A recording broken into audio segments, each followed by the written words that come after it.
Hey, it's Andrew. Just a heads up, this week on the show, we are revisiting some of our favorite summer reads. We've got some classic beach reads, family dramas, love stories, all kinds of books to get you through a vacation or for you to appreciate from the comfort of an air-conditioned library. Enjoy. Hey, it's NPR's Book of the Day. I'm Andrew Limbaum. Bonnie Garmus's debut novel, Lessons in Chemistry, is getting lots of praise right now. It got rave reviews in the New York Times and Washington Post and is being recommended by folks on the morning talk shows. She talked with NPR's Scott Simon recently about writing the book, and she mentioned this thing about how the book's main character, Elizabeth Zott, has been living in her head for a long time now and was actually a minor character in some other book Garmus had shelved years ago. But when Garmus was having a rough day at her job, she'd come home at night and talk to her, find out more about her. It's one of those stories that makes you think about that novel you've got tucked away, maybe in some random miscellaneous folder on your desktop or just tucked away on the shelf of your head. And maybe it's time to pay those guys a visit. This message comes from NPR sponsor Rosetta Stone, an expert in language learning for 30 years. Right now, NPR listeners can get Rosetta Stone's lifetime membership to 25 different languages for 50% off. Learn more at rosettastone.com/NPR. This message comes from NPR sponsor HP. Easily search through personal files, gain valuable insights, and make smarter, more informed business decisions. Unlock the future of work today with the HP AI PC. With the right tools, work doesn't have to feel like work. To learn more, go to hp.com/AI PC. Elizabeth Zott is a chemist who hosts a cooking show because it's the early 1960s. And sexism, double standards, outright assault, scientific theft and discrimination all keep her from working as an actual scientist. But her TV show, Supper at 6, in which she calls vinegar and salt acetic acid with a pinch of sodium chloride, becomes a huge hit. In Bonnie Garmus's debut novel, Lessons in Chemistry. And Bonnie Garmus, who's been a copywriter, creative director, and open water swimmer, joins us now from London. Thanks so much for being with us. Oh, thank you, Scott. I'm thrilled to be here. Tell us about Elizabeth Zott in the early 1960s. She, and so much of your book is absolutely chemistry. She seems like a chemical element suspended in a different time almost. Yeah, I said it then for two reasons. One was I kind of needed some reassurance that things have gotten better since the 1960s for women. But I also said it then because that's when my mom was a mom with 4 kids. And it gave me the opportunity to look at her life through a completely different lens and see what it must have been like for her to live under such severe limitations. And we still have limitations today. Sexism is still alive and well. However, boy, we have come some way, and I'm thrilled to report. Elizabeth Zott ends every show by saying, "Children set the table. Your mother needs a moment to herself." Yeah, she does. What do you think makes Elizabeth's television show so popular?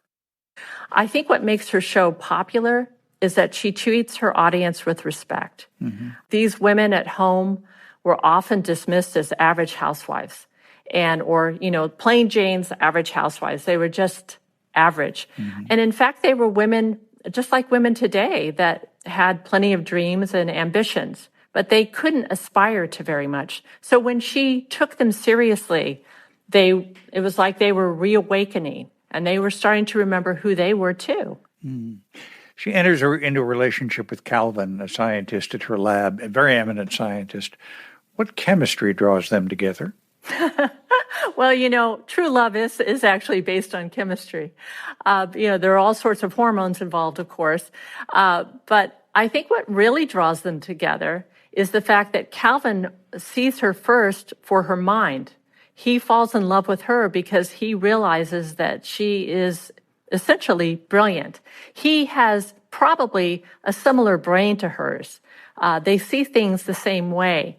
And he has a much easier go of it because, he's a man and she has no help in that regard. So she has to fight everything on her own and she doesn't want to accept help of any kind.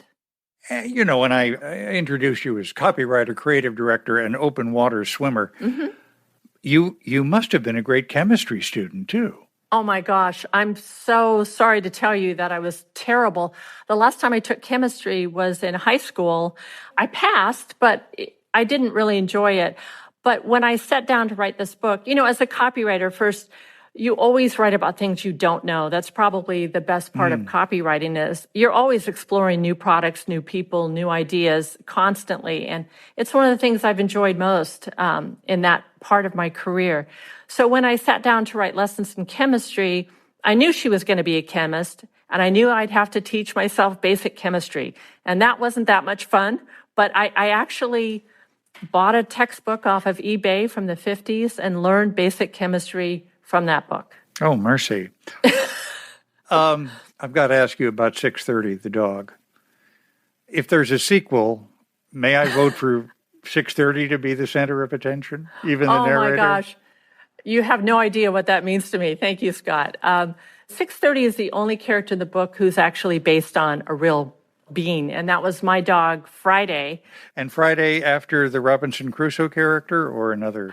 Actually, my kids named her Friday. We weren't sure why because we adopted her on a Saturday, but we just went with it. And she had been badly abused, and we adopted her at a shelter. We weren't quite sure what she would be like. And she turned out to be extremely smart and devoted to us. She, even when we moved abroad, she learned some German. I mean, this dog knew a lot of words. My gosh, goodness gracious. Yeah. I understand your current dog is 99, named 99. Anything to do with Get Smart? Thank you. Gosh, Scott, you're just nailing me. Yes, absolutely. My best friend and I grew up together calling each other 86 and 99. Aww. And this was, we need to explain, a sitcom about secret agents. Barbara Feldon was 99, yeah. Exactly. And she and I called each other 86 and 99 our entire lives. And unfortunately, she was involved in a tragic accident about 10 years ago and died. But when my husband and I adopted our dog, she was a retired Greyhound racer, 6 years old, and her name was Cake Angel. And she didn't respond to that name. And so we named her 99. And she reminds me of my friend. So for me, it's been a delight. And I feel like it's an honor to have a dog that exhibits some of the smart characteristics of Barbara Feldon and my friend.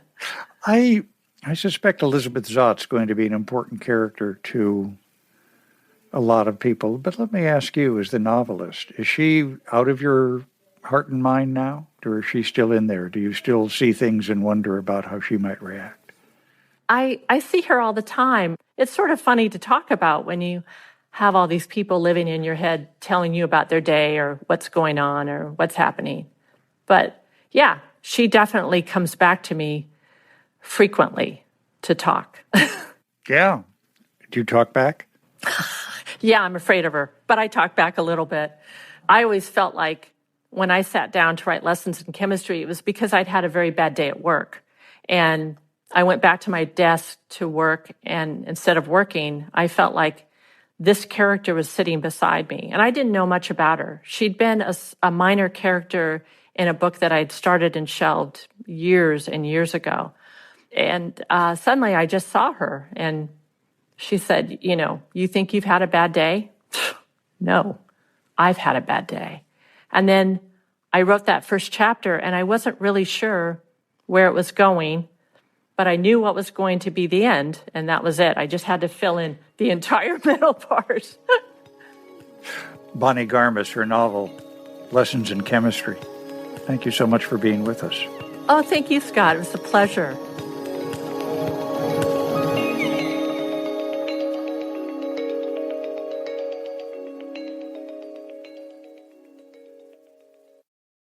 This message comes from Mint Mobile. Mint Mobile took what's wrong with wireless and made it right. They offer premium wireless plans for less, and all plans include high-speed data, unlimited talk and text, and nationwide coverage. See for yourself at mintmobile.com/switch. This message comes from Mattress Firm. Summer is the time to reset your sleep. Mattress Firm's sleep experts will match you with the right mattress because there's no one-size-fits-all. Get matched at Mattress Firm's 4th of July sale and sleep at night. This message comes from Mint Mobile. If you're tired of spending hundreds on big wireless bills, bogus fees, and free perks, Mint Mobile might be right for you with plans starting from $15 a month. Shop plans today at mintmobile.com/switch. Upfront payment of $45 for 3-month 5GB plan required. New customer offer for first 3 months only. Then full price plan options available. Taxes and fees extra. See Mint Mobile for details.